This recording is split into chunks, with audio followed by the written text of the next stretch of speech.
sustainability. So we're glad that you're here. Thanks for showing up and being part of this discussion time. We have two guests that I want to introduce.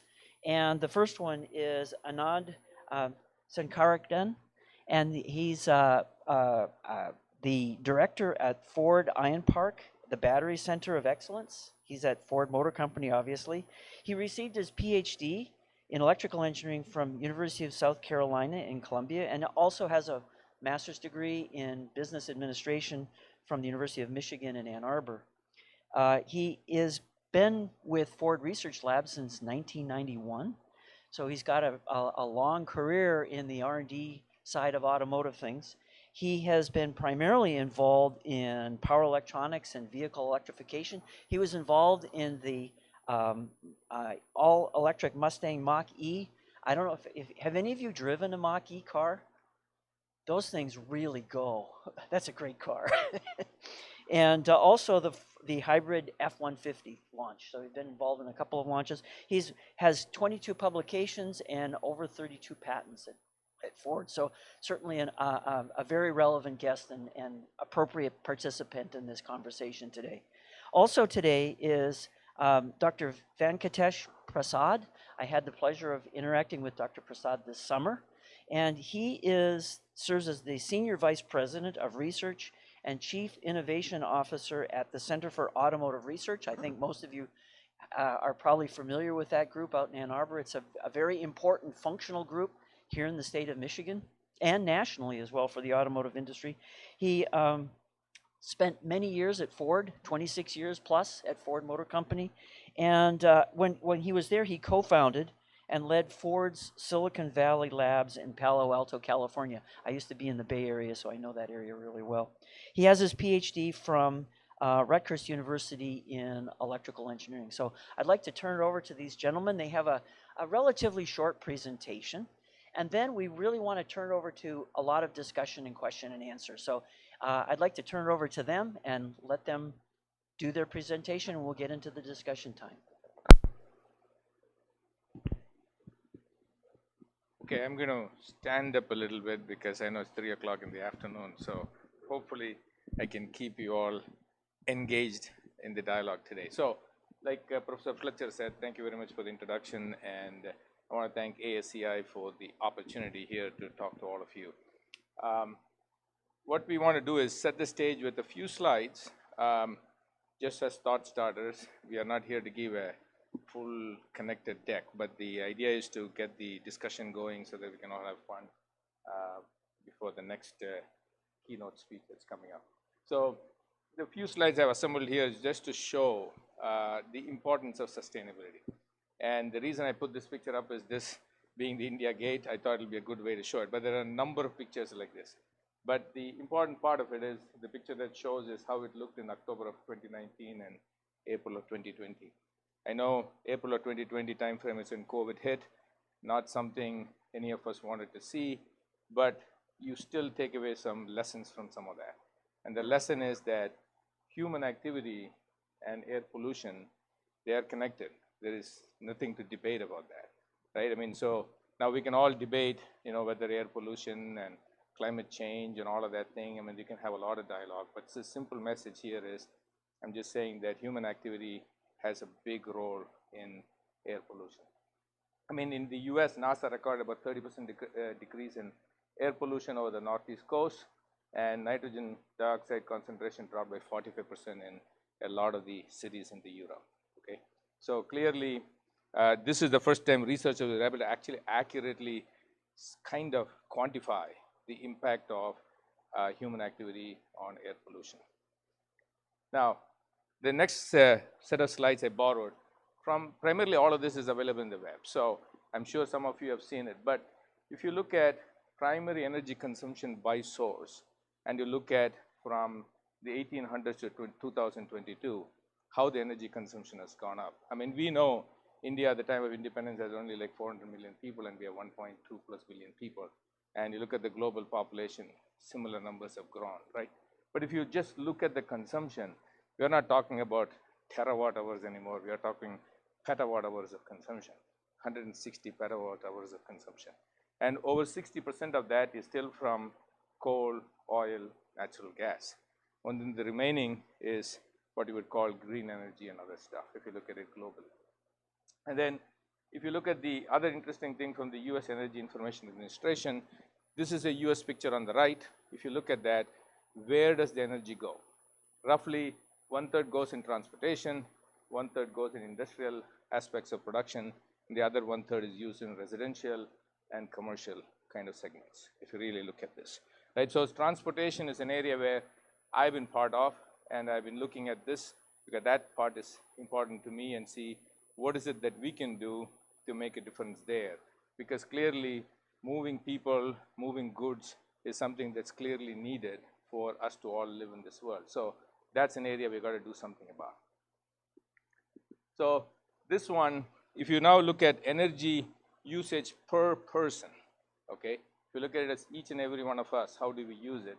I just picked 5 countries here to just illustrate: United States, Sweden, Germany, China, and India. If you look at from 1965 to 2022, where is all the, how much of energy are we consuming on an average basis per person? When you look at that, if you look at the United States, I mean, the consumption on every year is like close to 100,000 kilowatt hours, each one of us consuming. Okay, and if you look at that, it's kind of hanging there. I mean, small slope in terms of the downward slope, but nothing significant.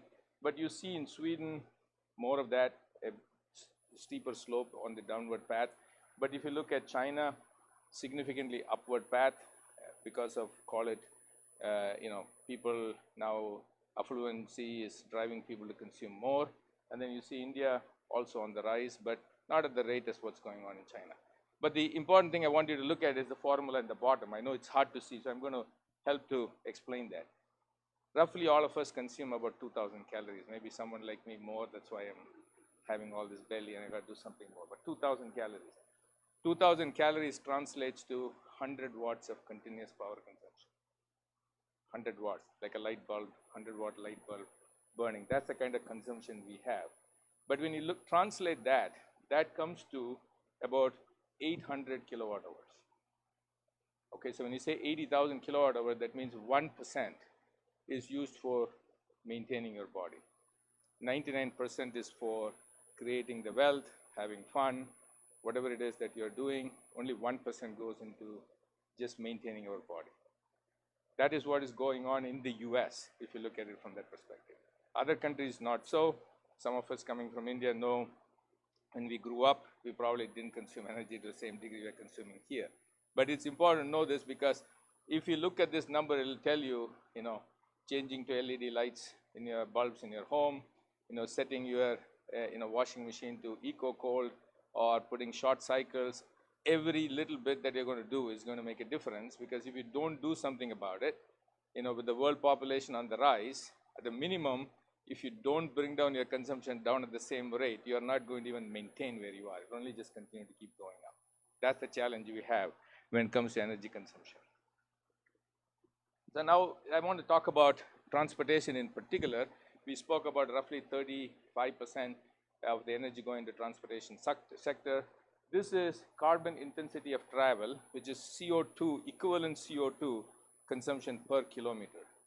If you look at this, the top two, large cars, which are cars like big cars, one person driving 15 miles per gallon, or you take a long flight in business class, your carbon intensity there is almost over 310 grams per kilometer. That is the kind of carbon footprint that has for that transportation. But if you go all the way to something like a hybrid car, now we have moved it down to like 100, which is a 45 mile per gallon, like an Escape hybrid or any of those cars, or Maverick, Ford Maverick truck, 40 miles per gallon is around 100 grams per kilometer. And if you go further down, Eurostar rail, electric train is probably at the lowest, which is like 17. If you go to an electric car that charges on solar power, that number is even lower, closer to like 40 grams per kilometer. So that's the intensity of the footprint in terms of what you use and how you drive and what you do to travel, right? So now, if you look at global plug-in electric vehicle sales, here I'm looking at plug-in hybrids and battery electric vehicles, and look at sales, where is the global sales going on? If you look at in 2022, 13% of the global sales were plug-in electrified vehicles. This does not include hybrids. If you include the hybrid, this number is higher. So one thing at least this highlights is we are past the inflection point in terms of electrification growth. So you are past that. That debate is over. For someone like me who has been trying to do electrification for a long time, we have been waiting for this inflection, so it's past the inflection, so I'm happy about it. It's on the rise. But for this thing to continue, it's important to make these vehicles affordable more and more, because not all electrified vehicles are affordable. A lot of people who are green at heart, who want to buy, can't afford them necessarily. So you got to keep driving that cost down. Until those costs continue to keep coming down, it'll be very difficult. And if you go back and look at, there was a very interesting graph. I didn't have the time to prepare. I didn't have the space to put it in here. If you go and look at Model T and look at when Ford put Model T out there and the inflection point where it really took off, and if you calculate the cost of Model T at that time in today's dollar terms, it was about $35,000. So unless you bring some of these vehicles into that kind of price point, it is very difficult for people to afford some of these vehicles. So it's important to keep bringing the cost down. Now, what is Ford doing about it? We are spending about $50 billion of cumulative investment in electric vehicles and batteries in terms of battery joint venture plans or our own internal activities or electrified vehicles. We are electrifying our iconic nameplates like Mustang Mach-E, our F-150 Lightning, E-Transits, and so on, and more to come.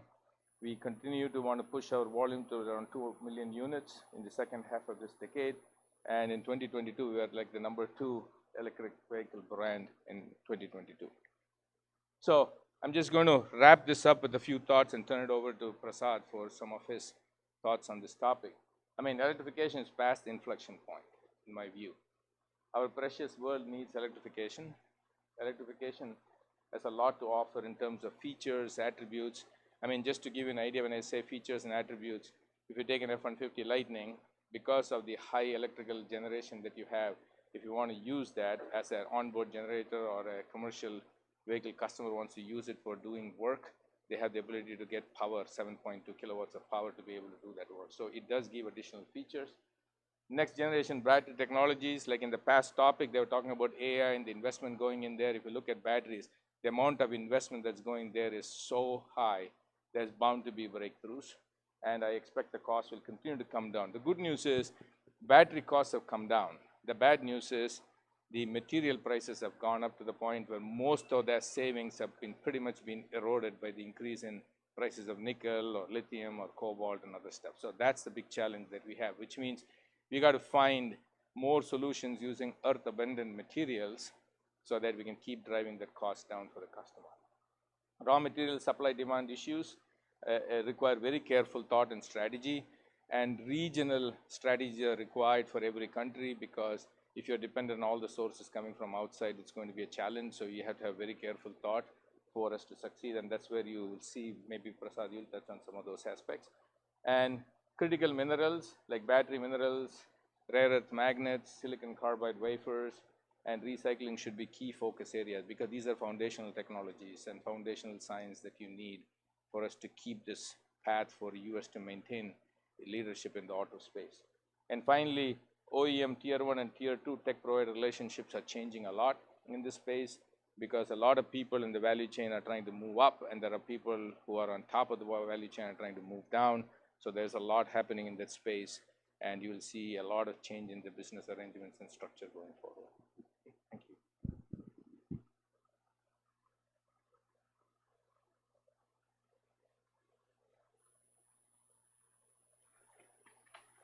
Thank you, Anand. I'll start off right there, actually, where the partnerships play a good role.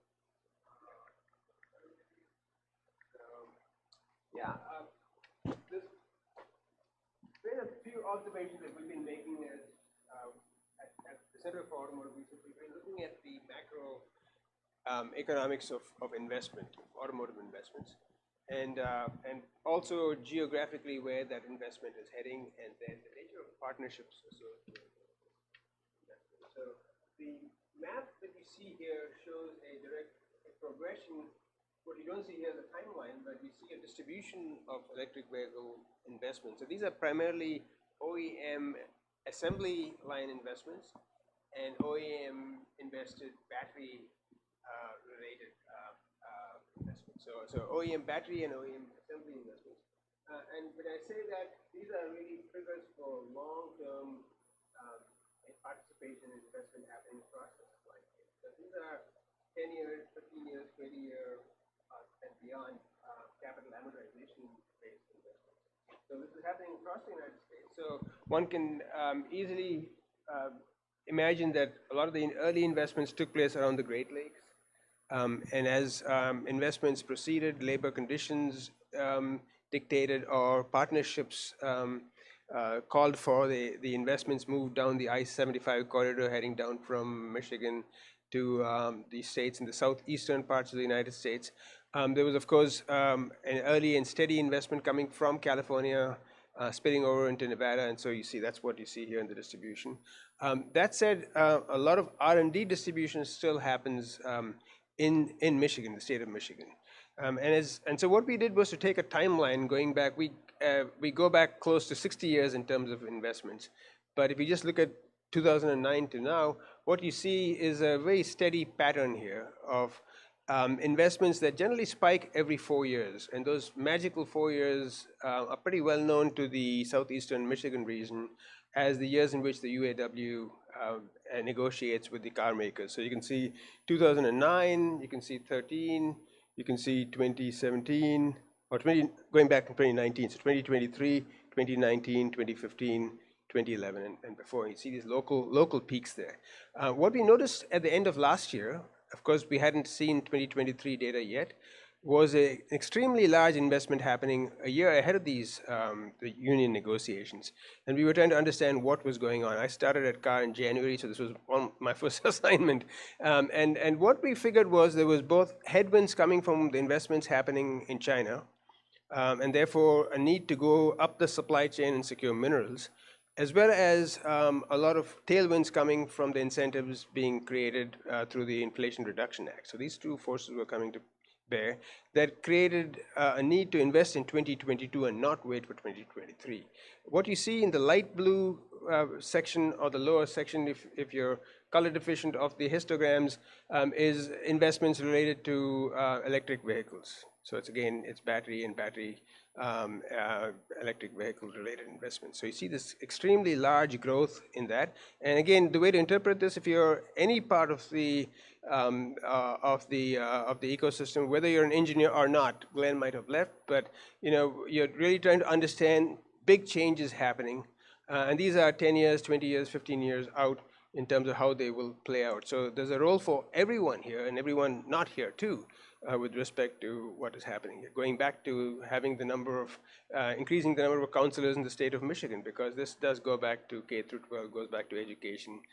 A lot of the people who will be working to make this, realize this, are not in this room yet because some of them are in the K through 12 part of their career pathways right now. This is the same data, but just shown by state. It's a static chart, so it doesn't show the dynamics of what's happening. The important point to note is that while Michigan has a significant part of the investment, it's the first one there, you can see Georgia, you can see down to South Carolina, there's a lot of growth happening there. So South Carolina was relatively small a year or 2 years ago, but it's gone up now. So if you take the time derivative of these investments, those are actually quite different, and they're heading south, they're heading to the southeast. So that's the piece that one needs to keep in mind. There's opportunities that are happening, available everywhere for us.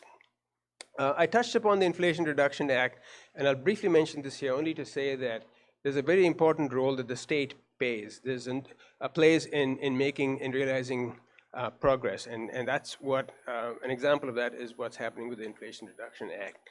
There's a number of incentives both on the supply side, for example, incentives are on materials procurement, as well as on the demand side, for example, getting a discount of $7,500 if you're buying a vehicle.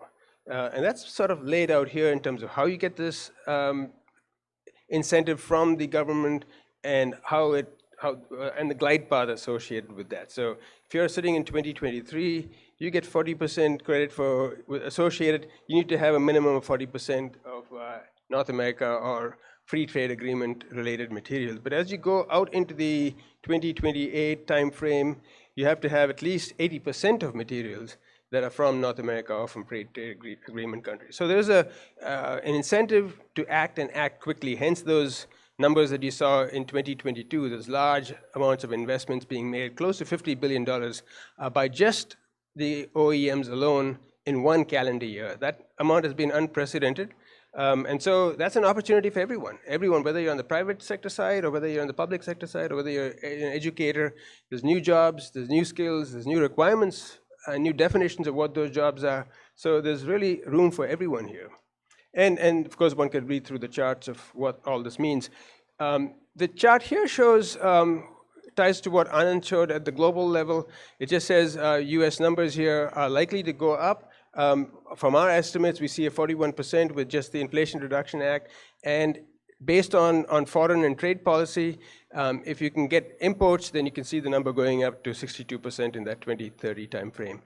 What this means is new vehicles on the road, which means there's new plants, which means there's going to be some plants that are closing down. If you're an engine manufacturer, if you're an exhaust systems manufacturer, if you're a tailpipe systems or tailpipe materials provider, you have to now think through what it means for the future. But there's going to be a whole lot of new jobs coming from the battery industry. And so one has to really look at how one can transform and add value. So I'll pause here. Thank you very much. Unprecedented investment, as we pointed out earlier. There's new guidelines from an incentive standpoint. As I mentioned, EV sales are forecasted to exceed 30%, and OEMs are looking for innovative solutions. They continue to look for innovative solutions in a number of domains, but especially in weight and cost. And at the end of the day, it is about partnerships. It's the P3s, the public-private partnership, that makes success happen. Thank you.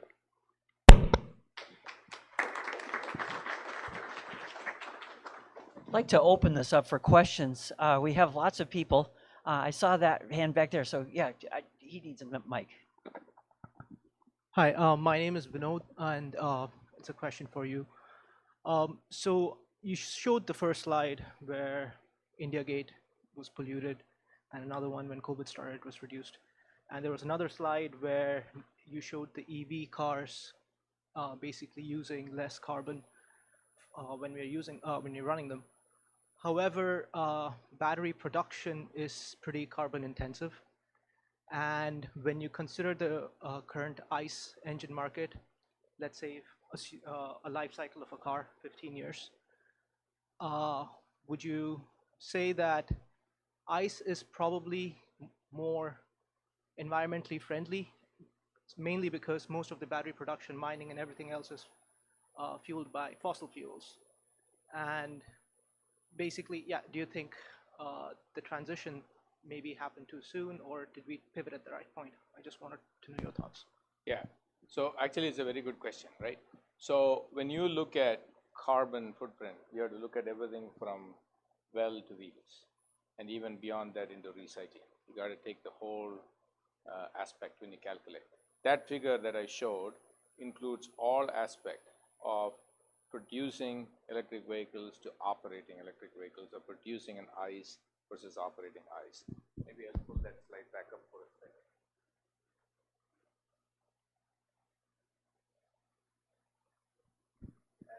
And the information that's there, it actually shows you the colors. The blue is the manufacturing aspect, the red is the direct fuel, and then the other one is the indirect fuel. So it's all included in those calculations. So you are right. If you go back and look at, you take a look at, for example, the top, if you look at the large car, the 41 grams per kilometer is actually related to the manufacturing aspect of the vehicle. But if you go to an electric vehicle, which is somewhere there, it actually is also quite high, 36 grams of CO2. But then you make it up during the operations phase if you operate on a good grid. If you don't operate out of a good grid, clean grid, then there's a problem. That's why you see there is two figures we showed. Electric car with the US grid, that's right in the middle, and you also see there US car with a solar type of action. Okay, so in fact, the data would show that a hybrid car with a 45 mile per gallon is as good as an electric vehicle on a US grid, today's US grid, right? Because of the fact that US grid is not necessarily all out of green sources.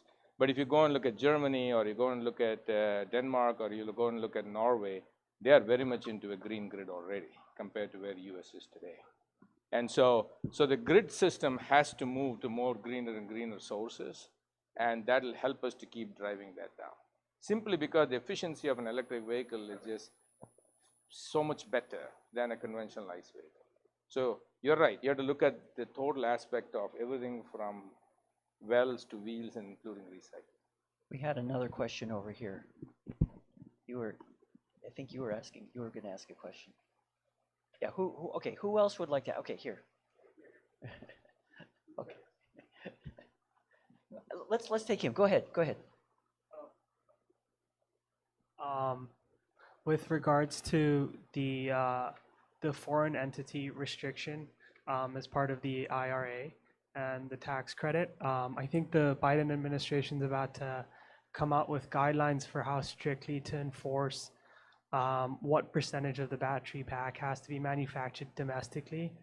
How is that decision going to affect OEM's strategy for battery manufacturing and investment? Yeah, happy to speak to that. So this is a dynamic play here. There's clearly an incentive that's created for domestic manufacturing, with the recognition that the supply chain, upstream supply chain, is not obviously available readily here in the U.S. And so that's why you have material, you have credits for material. So this is all meant to create a stimulus, and the investment spikes that you saw, the increase of, say, the year 2022 investment amounts of close to $50 billion was really the tailwind that created that incentive. So that's what you're seeing there. So it's a direct outcome of that policy, or at least I should say highly influenced by that policy. Yeah, and just going back to the other question, if I could just add, the reds you see here are the direct fuel piece. And the key thing here is that you're reducing direct fuel consumption, which creates a tremendous benefit if you're trying to reduce global greenhouse warming, because otherwise you have distributed sources of this of direct fuel. That's really, really hard to manage and regulate. So I would like to comment on a couple of the things on the IRA elements. On the IRA elements, there are two aspects to an IRA element. One is called production tax credit and something called consumer tax credits. Okay, production tax credits are to encourage us, and like Prasad had shown, there is a percent of content that needs to be produced in North America for you to enjoy the production tax credits, and that will allow you to drive things out. And then there is an element of what we call critical minerals and the foreign entity of concern that plays into it when, if you don't achieve a certain percent or goal or no foreign entity of concern, you can't get the consumer tax credit. Then as an OEM, we will be at a disadvantage when you go into a vehicle that's not eligible for consumer tax credits, because obviously they're going to buy our vehicle. So clearly the government is asking us to go work on solutions that will get us to that point. Now, having said that, the biggest challenge is this. If you go to look at Korea, South Korea, or China, or Japan, they've treated battery technology as a national core technology, and they have pushed on that for the last 10, 20 years. So they have developed a battery ecosystem in terms of everything from the refining of materials all the way to making intermediaries like precursors, and then making cathode, anode, active materials and everything else in their countries, and they've built that ecosystem. So it's going to take time for us to build that ecosystem in North America. If you don't build that ecosystem, then you will have the problem of meeting this. Today, if you just look at it, 78% of battery production capacity is in China. And even in 2030, despite all these investments, that number is not largely changing, because China's adoption rate in EV is even more higher than most of the other parts of the world. So China is going to continue to propel that, because with their population and their access to oil in terms of what they have, they need to transition into an electric future. They have no other choice. And it's for them, they want to go past the ICE world and directly into the electric world. They don't want to make all that investment in the ICE world. They want to jump directly there or minimize that investment. So a lot more work to be done in this space. There's rules still being discussed, and how are we going to ramp this up? And more of that language and definition is still being debated because of this challenge of how can we quickly get there. I mean, you can't turn the pipe on and expect this thing to happen, because to build a mine and refine something, that's a 5-7 year process. We had another question up here in the front. I'm sorry, I didn't quite see. So please.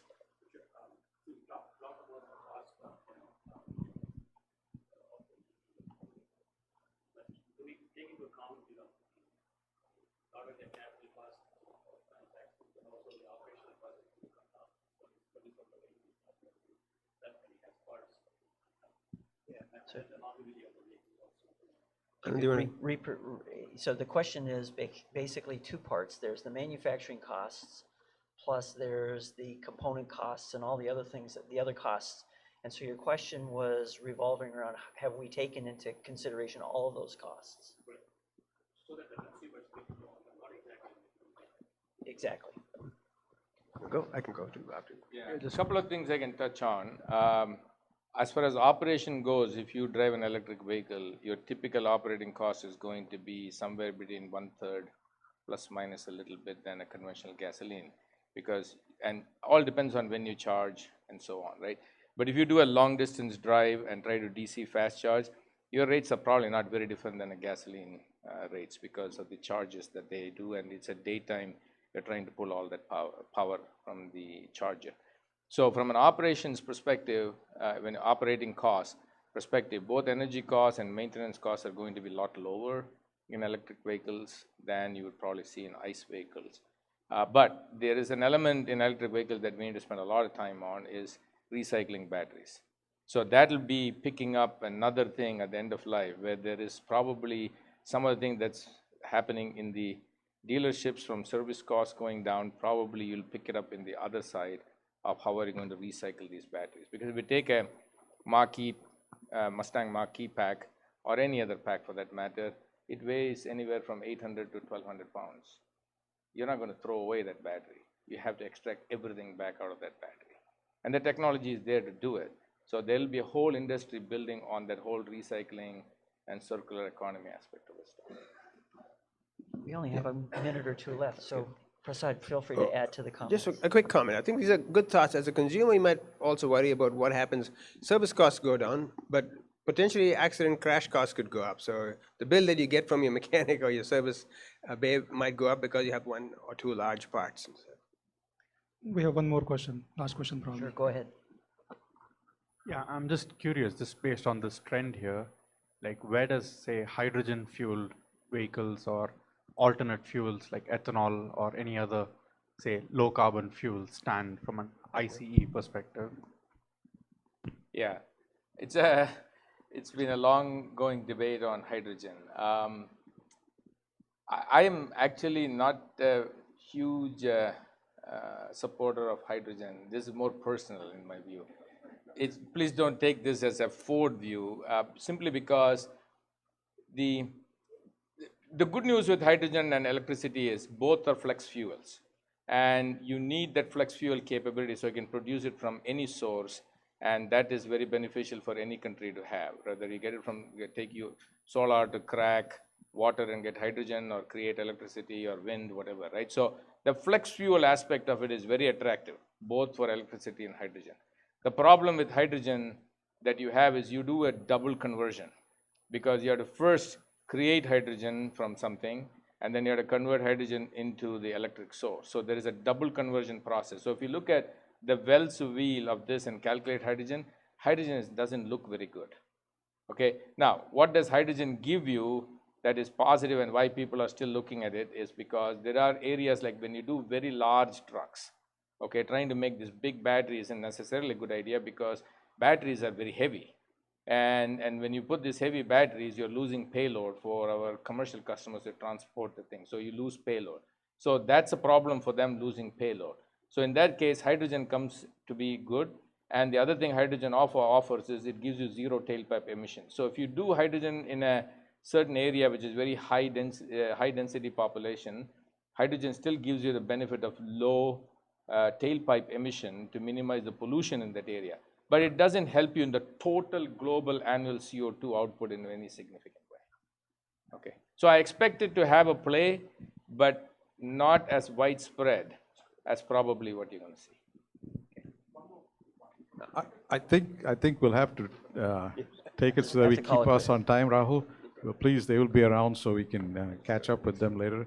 I'd like to say thank you to the panel again. Please give them a big round. And we are going to move over to the keynote. KVP Prasad is actually going to give us the keynote speech, so we'll stick with that. But at this time, I'd like to invite Piyush Malik, our National ASEI President, who's here from Silicon Valley to be part of the convention, to hand the plaque over to Dr. Anand Sankaran from Ford.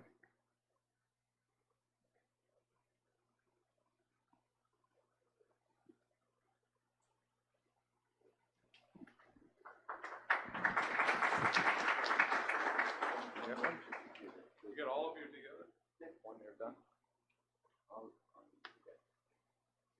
Please come on.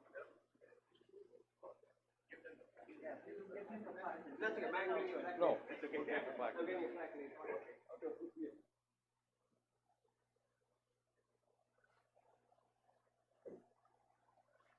Thank you. Please, all of us, we're going to go to the keynote. That's the last session of the day. We will see you there. Thank you.